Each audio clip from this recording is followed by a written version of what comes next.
नमस्कार विद्यार्थी मित्रांनो, मागच्या तासाला आपण पहिल्या प्रकरणावरील स्वाध्याय बघितला।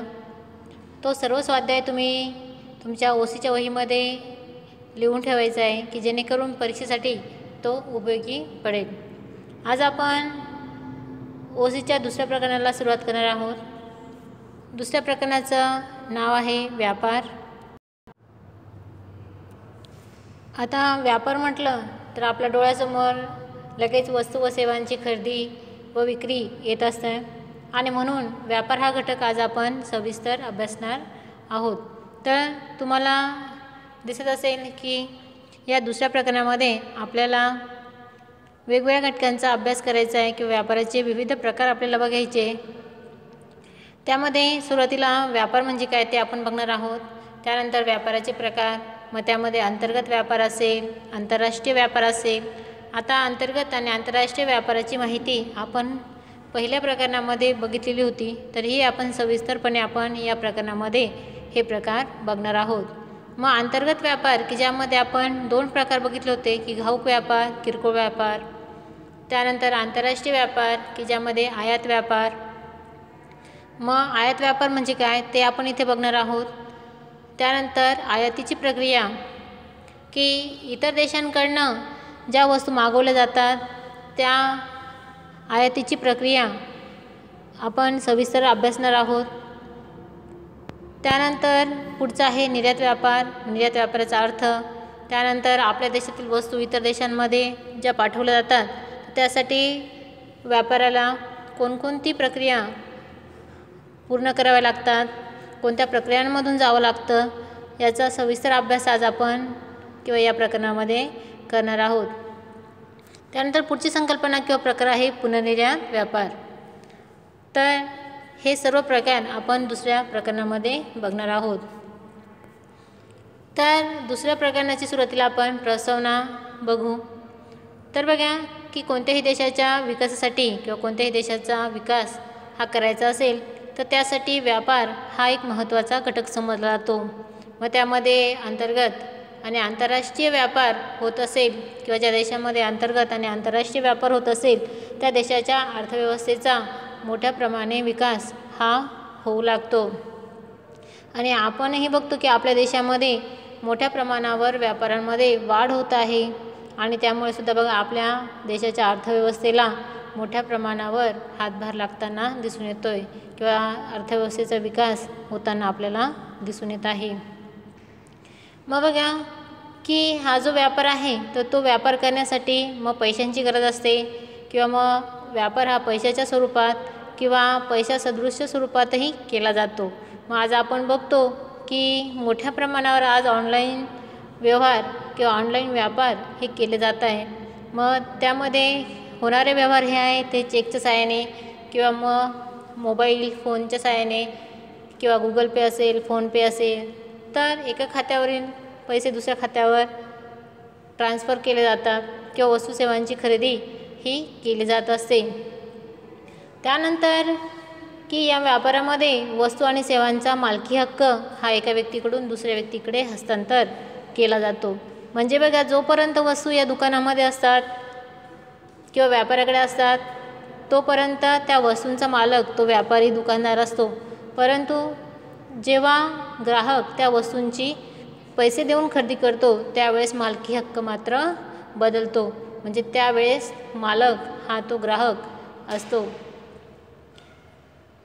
त्यानंतर बघा की आपण पुढे वस्तू विनिमय पद्धत या संकल्पनेचा उल्लेख झालेला आहे। वस्तू विनिमय पद्धत हे आपण बघितलं होतं की जेव्हा पैशाचा शोध लागलेला नव्हता तेव्हा वस्तू विनिमय पद्धत ही अस्तित्वात होती की वस्तूंची खरेदी विक्री करण्यासाठी वस्तूंचाच वापर केला जायचा आणि वस्तू विनिमय हा व्यापाराचा मूळ प्रकार म्हणून ओळखला जातो। मग या वस्तू विनिमयामध्ये बघा की वस्तूंची खरेदी विक्री करण्यासाठी वस्तूंचाच वापर केला जायचा, परंतु नंतरच्या काळामध्ये त्यामध्ये अनेक अडचणी येऊ लागल्या आणि पुढे जाऊन पैशाचा शोध लागलेला आहे। आणि आज आपण बघतो की पैशाच्या सहाय्याने मोठ्या प्रमाणावर व्यापार किंवा व्यवहार हे केले जातात आणि अतिशय सहजपणे सुलभपणे पैशाच्या सहाय्याने व्यवहार होताना आपल्याला दिसून येतात। आणि यामुळे सुद्धा बघा की मोठ्या प्रमाणावर व्यापारात वाढ झालेली आपल्याला बघायला मिळते। मग त्यात अंतर्गत व्यापार असेल किंवा आंतरराष्ट्रीय व्यापार असेल की आपल्या देशातल्या देशामध्ये चालणारा व्यापार त्यामध्येही वाढ होताना दिसून येते. आणि आंतरराष्ट्रीय की इतर देशांशी जो व्यापार केला जातो त्यामुळे सुद्धा किंवा या पैशामुळे सुद्धा त्यामध्ये वाढ झालेली आपल्याला बघायला मिळते. मग आता पुढे आपल्याला त्याचा अर्थ दिलेला आहे. मग व्यापार म्हणजे काय? तर व्यापार म्हणजे वस्तू व सेवांची देवाणघेवाणीची प्रक्रिया होय की ज्यामध्ये वस्तू व सेवांची देवाणघेवाण केली जाते, खरेदी विक्री केली जाते, अशी प्रक्रिया म्हणजे व्यापार होय. मग व्यापार कशासाठी केला जातो? तर व्यापार हा नफा मिळवण्यासाठी केला जातो आणि या नफा मिळवण्यासाठीच मोठ्या प्रमाणावर वस्तू व सेवांची खरेदी आणि विक्री ही केली जाते. मग बघा की जो व्यापार आहे तर तो उत्पादक आणि उपभोक्ता यांच्यामधील दुवा समजला जातो. मग उत्पादकाकडील वस्तू उपभोक्त्यापर्यंत पोचवण्याचं काम व्यापार करत असतं. मग त्यामध्ये आपण बघितलं अंतर्गत व्यापार की ज्यामध्ये घाऊक व्यापारी असेल, किरकोळ व्यापारी असेल तर ते ग्राहकांपर्यंत वस्तू पोचवण्याचं काम करतात. त्यानंतर आंतरराष्ट्रीय व्यापार असेल की एका देशातल्या वस्तू दुसऱ्या देशामध्ये पाठवण्यासाठी हा आंतरराष्ट्रीय व्यापार केला जातो. म्हणजेच बघा की व्यापार हा खरेदीदार किंवा विक्रेत्यांकडनं केला जातो आणि त्यामुळे कोणत्याही देशासाठी हा व्यापार अतिशय महत्त्वाचा असतो. पुढे आपल्याला व्यापाराचे प्रकार दिलेले आहे.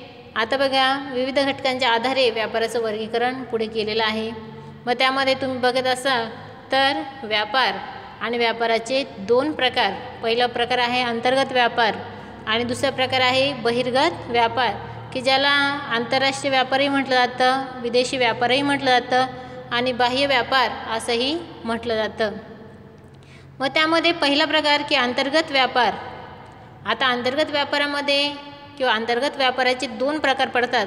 पहिलं घाऊक व्यापार आणि दुसरं आहे किरकोळ व्यापार. आता बघा की घाऊक व्यापार की जो व्यापार उत्पादकाकडनं किंवा जो व्यापारी उत्पादकाकडून किंवा कारखान्यातून मोठ्या प्रमाणावर वस्तूंची खरेदी ही पुनर्विक्रीच्या उद्देशाने करतो. म्हणजे कारखान्यातून किंवा उत्पादकाकडनं जो व्यापारी किंवा जो व्यापार मोठ्या प्रमाणावर वस्तूंची खरेदी करतो आणि पुन्हा त्या वस्तू किरकोळ व्यापाऱ्यांना किंवा इतर व्यापाऱ्यांना विकत असतो की ज्या घाऊक व्यापाराला आपण होलसेल व्यापार असंही म्हणतो. त्यानंतर पुढचा आहे किरकोळ व्यापार. आता यामध्ये बरं का किरकोळ व्यापारी काय करतात की घाऊक व्यापाऱ्याकडनं वस्तूंची खरेदी करतात आणि लहान लहान प्रमाणावर ते त्या वस्तूंची विक्री ग्राहकांना करत असतात. यालाच किरकोळ व्यापार असे म्हणतात. याची सविस्तर माहिती आपण पुढे बघणार आहोत. त्यानंतर दुसरा प्रकार बहिर्गत व्यापार. आता यामध्ये आयात, निर्यात आणि पुनर्निर्यात या तिन्ही संकल्पना आपण सविस्तर पुढे बघणार आहोत. त्यानंतर बघा पहिल्या प्रकारामध्ये अंतर्गत व्यापारामध्ये की पहिला प्रकार आहे घाऊक व्यापार आणि दुसरा प्रकार आहे किरकोळ व्यापार आणि खाली त्यांनी किरकोळ व्यापाराचे परत दोन प्रकार सांगितलेले आहे की जो किरकोळ व्यापार की लहान लहान प्रमाणावर केला जातो तर त्याचेसुद्धा दोन प्रकार पडतात. पहिला आहे फिरते व्यापारी आणि दुसरा आहे स्थायिक दुकाने. आता बघा की फिरते व्यापारी की ज्यामध्ये पहिला येतं फेरीवाले की जे फेरीवाले बघा की आपल्या वस्तू एका ठिकाणाहून दुसऱ्या ठिकाणी जाऊन विकत असतात. म्हणजेच या फेरीवाल्यांना किंवा या व्यापाऱ्यांना निश्चित अशी जागा नसते. त्यानंतर दुसरा प्रकार आहे टोपलीवाले की जे आपल्या वस्तू हातगाडीवर किंवा टोपलीमध्ये खोक्यामध्ये नेऊन विकत असतात. त्यानंतर तिसरा प्रकार आहे रस्त्यावरील दुकाने की आपण बघतो रस्त्यांवर अनेक छोटी छोटी दुकानं लावलेली असतात. तर अशा दुकानांची माहिती आपण बघणार आहोत.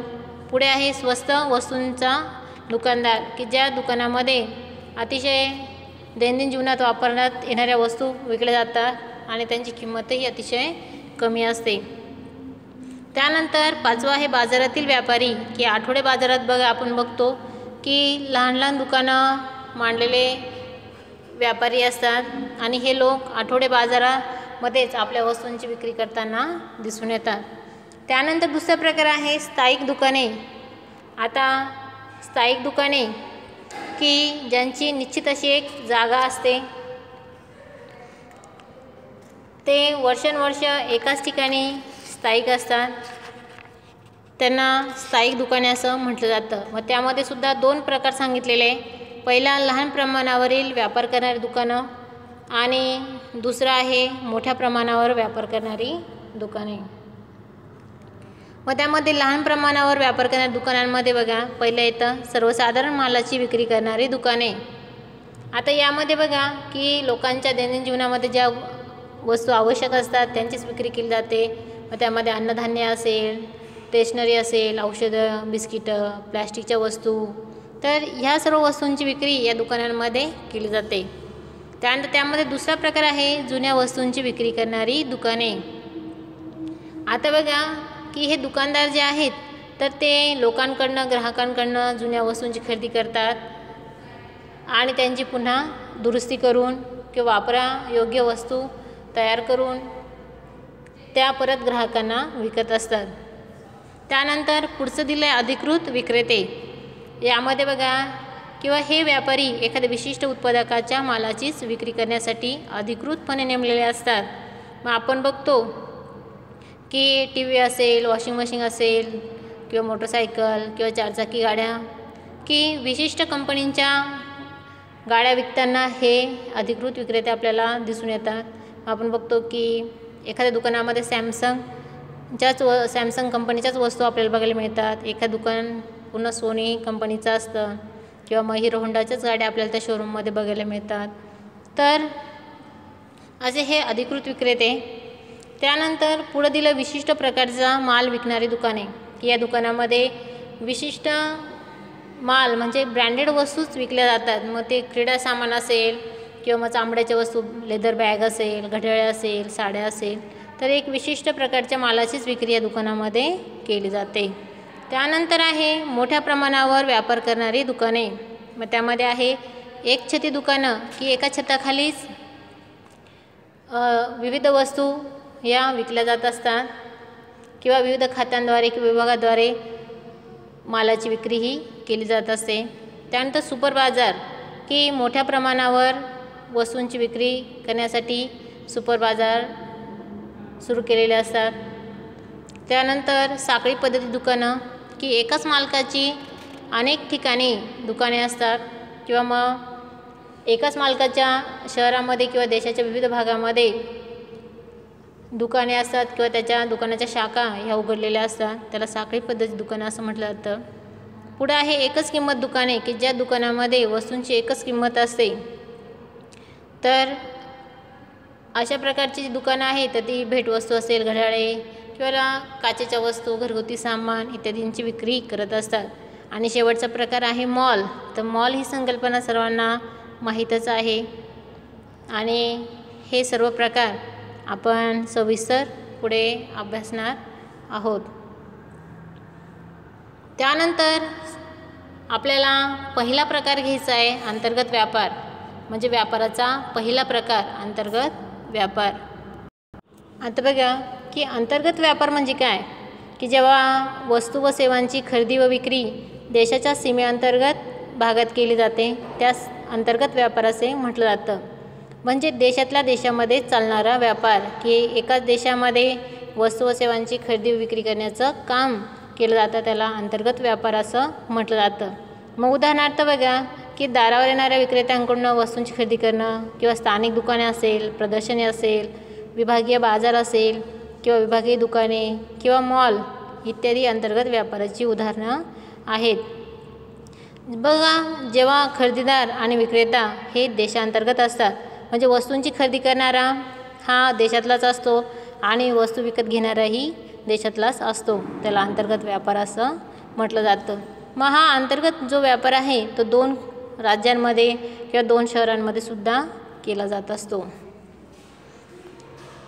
तर बघा की अंतर्गत व्यापार मग या व्यापारामध्ये बघा की वस्तूंचं उत्पादन आणि वस्तूंचं वाटप यामध्ये मोठी दरी असते किंवा मोठं अंतर आपल्याला बघायला मिळते आणि म्हणून या दरीला भरून काढण्याचं काम जे आहे तर ते वितरण साखळीद्वारे केलं जातं. आणि ही वितरण जी साखळी आहे तर ती अंतर्गत व्यापारामध्ये अत्यंत महत्त्वाची ठरते. कारण बघा की उत्पादक हा एका ठिकाणी स्थायिक असतो, परंतु ग्राहक जे आहेत तर ते देशाच्या अनेक ठिकाणी विखुरलेले असतात. म्हणजे बघा की वस्तूंचं उत्पादन करणारा जो उत्पादक आहे, आपण बघतो की कारखाने असेल, उद्योग असेल, व्यवसाय असेल, ते बहुतेक करून शहराच्या बाहेर असतात किंवा शहराच्या बाहेर उभारलेले असतात.